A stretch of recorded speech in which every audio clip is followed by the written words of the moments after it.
Okay, Samson. You know what made Samson strong? It wasn't his hair. The reason he had long hair was because of a promise made over him that he would not cut his hair. Who was the promise made to? The promise was made to God. God was the source of his strength. God is the one who delivers us. So when you read this, picture God using an angel the size of Samson and beyond, carrying off the gates of the city, which is what one of the things that Samson did.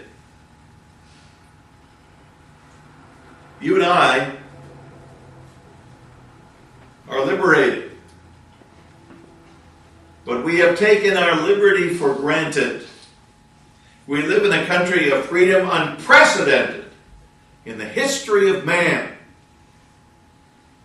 We enjoy a prosperity unrivaled in the entire world. You know, every year, if we are genuine Christians, we gather together at this season of the year around Thanksgiving Day, and we strive to remind ourselves of these facts, that God is to be thanked for the freedom and prosperity that we enjoy.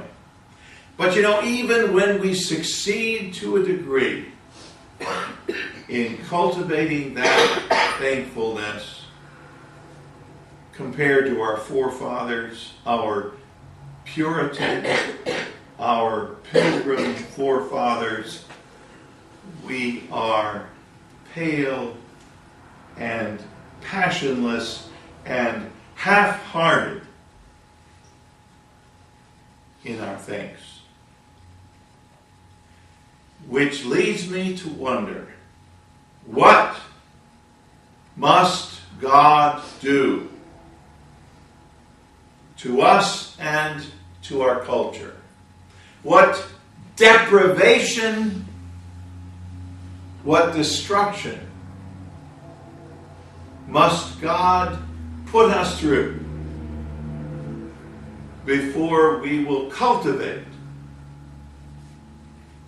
the kind of passion and purity that you find in the lives of the pilgrims who gave up all for Christ and then thanked God for their trouble?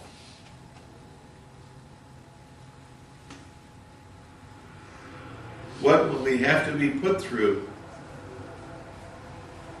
in the way of trouble so that we will cry out to God and then rejoice when He delivers us? What is it going to take? Just how foolish are we? Well, King David talks about the foolish here. Some became fools through their rebellious ways and suffered affliction because of their iniquities. They loathed all food and drew near the gates of death. Do you see a common theme here? You walk away from God, you walk away from life.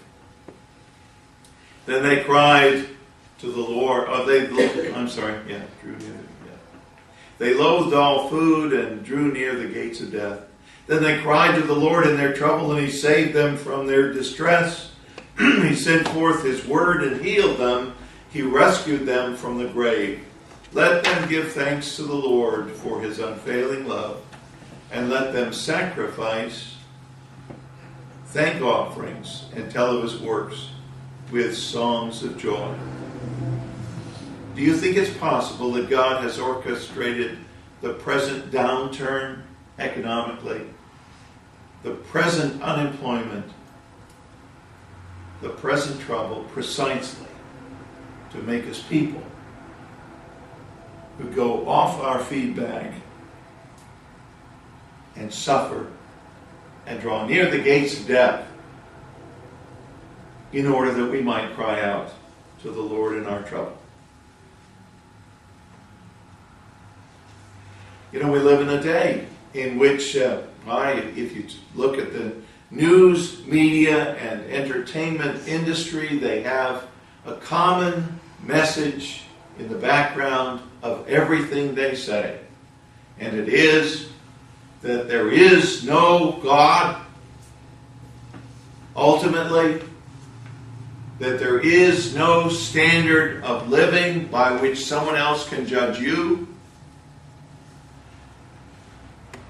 and that you can live any way you please, and that you ought to grab for the gold ring for no one else but yourself. And then you'll have the good life. Doesn't matter who you hurt on the way. It doesn't matter what you do in private. In public, sure, you'll give lip service to God and the godly heritage of America and all of this sort of thing, but in private it's just fine to have one or more women on the side, and the list goes on and on and on. No wonder God says enough is enough. May God hasten the day when we draw near to death as a culture and cry out to the Lord in our trouble. God hasten the day. And he goes on to describe those who, well, they're like us. They're people who go out and they venture and they try to do this and they try to do that and they try to insulate themselves from trouble.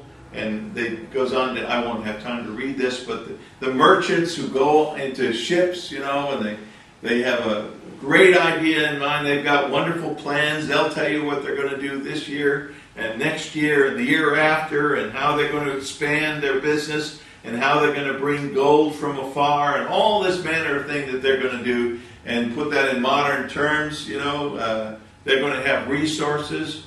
Unbelievable. They're not going to owe anybody anything, and they're going to be able to do whatever they want. They'll be a source of revenue for other people, and they'll do whatever they want to do.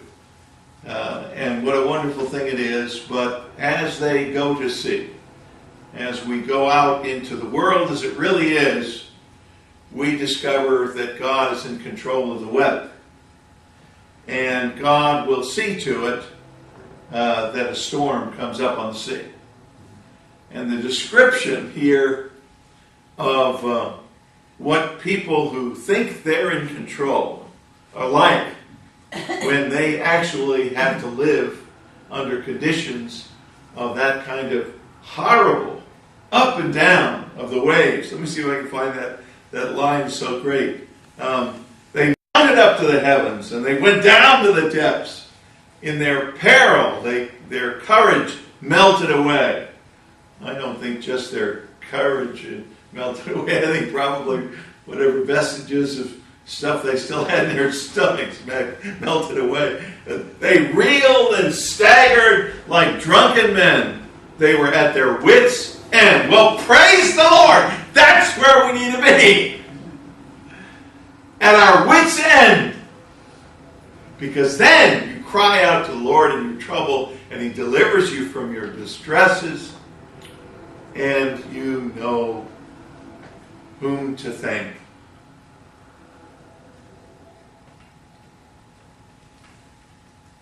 And then the psalm concludes by reminding us who is the source of our blessing, of our peace, of our prosperity. And I won't have time to read that either. But it just says, listen, God is in control. He brings you into these wonderful circumstances. He's the one that had you born in America. And if you weren't born in America, you're here now. He is the one who has you here and now in America.